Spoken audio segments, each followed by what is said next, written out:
Michael, Yes. tell me everything you know about David Fincher right now. No problem, boo thang. So, David Fincher, this is my filmography video, and this month for February, it's Fincher February! How fucking exciting is that? So we're doing David Fincher's filmography, and he started with Alien 3. That was his first movie. Before that, he directed some music videos for Madonna. He was in, like, different effects departments and shit like that. After the other director was let go from the project, he was brought on to do Alien 3. He finished the movie, and he hated the final product because the studio totally fucked him over. Told him, this is what you have to do, you know, don't make the movie you want to make. Like, they really just stuck their figurative thumb up his ass.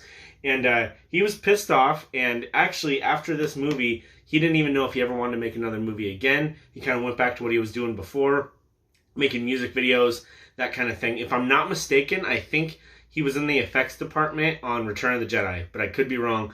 Don't fact check me because I don't like being told I'm a liar. But I think that's a fact. And so he took a little break, right?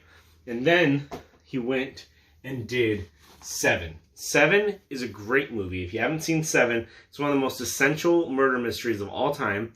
I have this cool digibook edition that I'm really stoked on.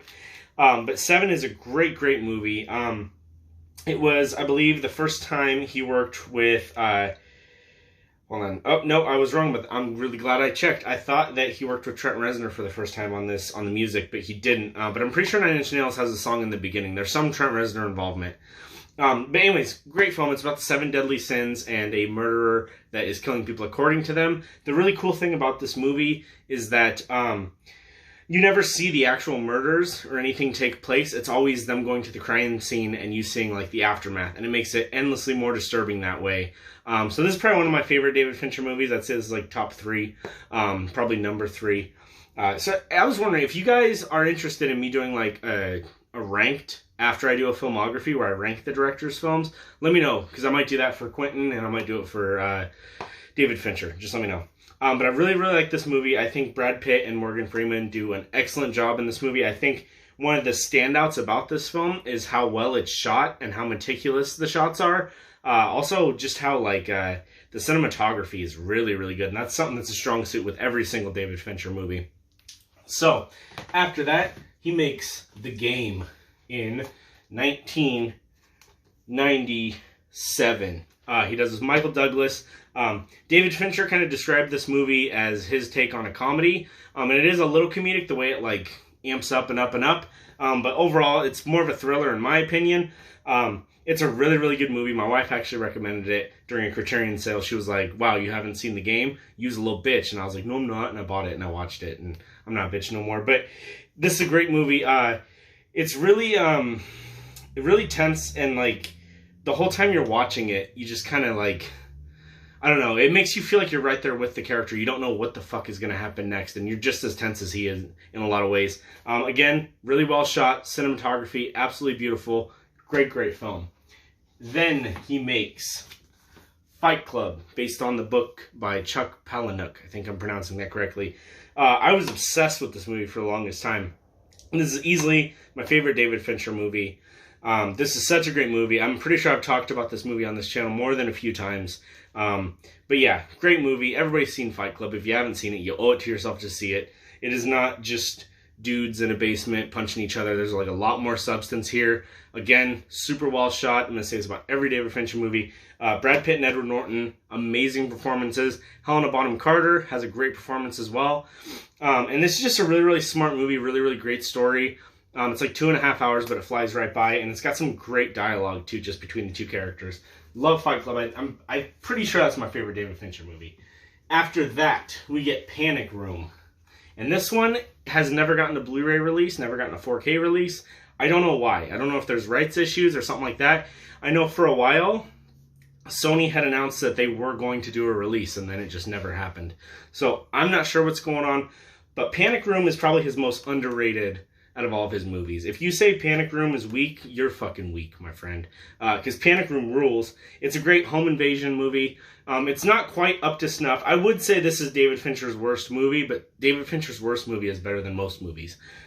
It's really, really good. It's got really great performances from the Home Invaders, Forrest Whitaker, Dwight Yoakam, and Jared Leto. Dwight Yoakam's actually a country singer. I knew him as a country singer before I saw this because I grew up on country music, unfortunately.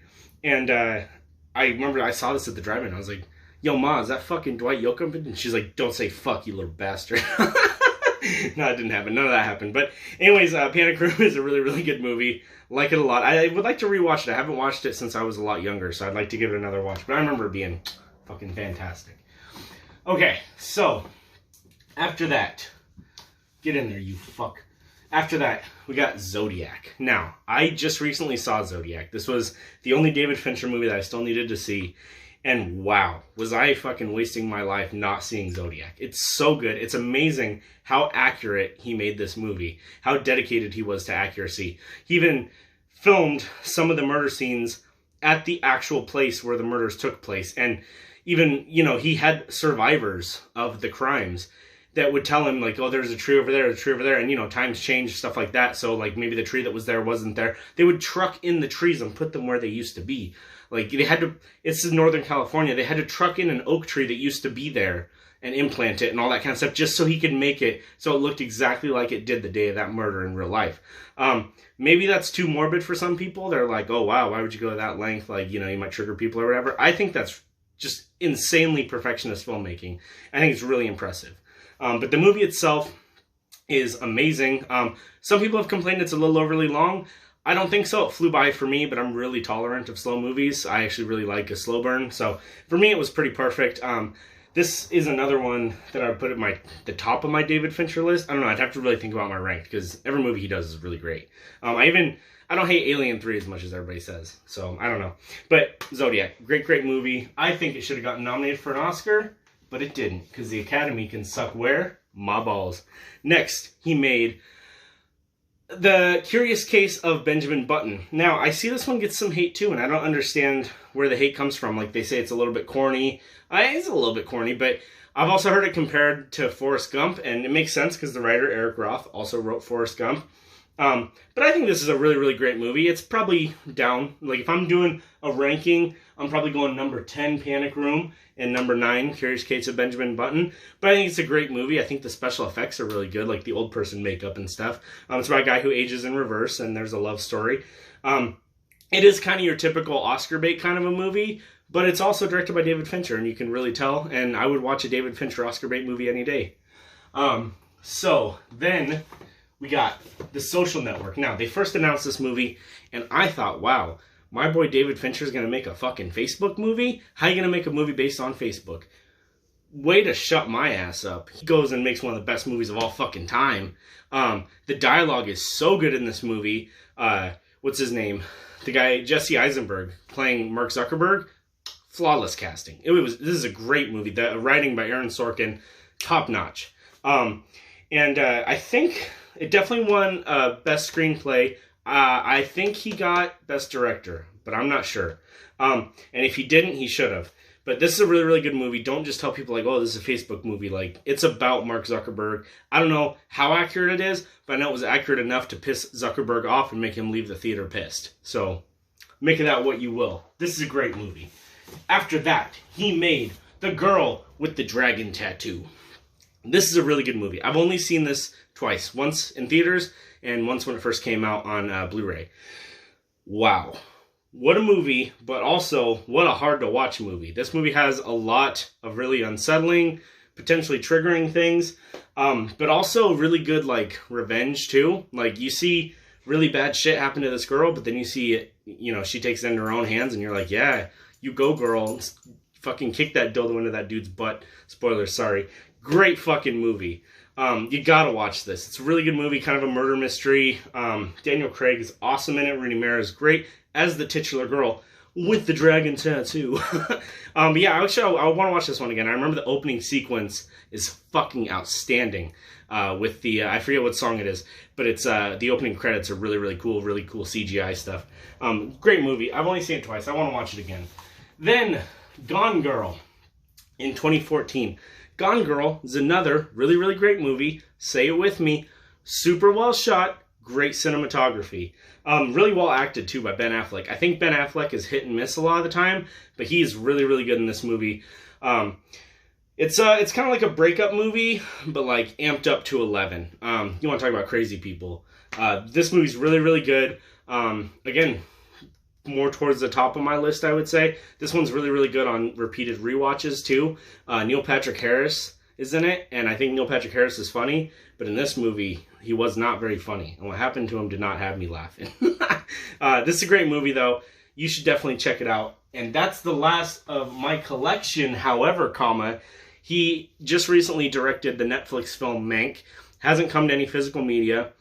Now, Mank is really, really good, but it's by far his slowest movie, and it's super niche. Like, you can love all these movies and say like, oh man, I love me some David Fincher.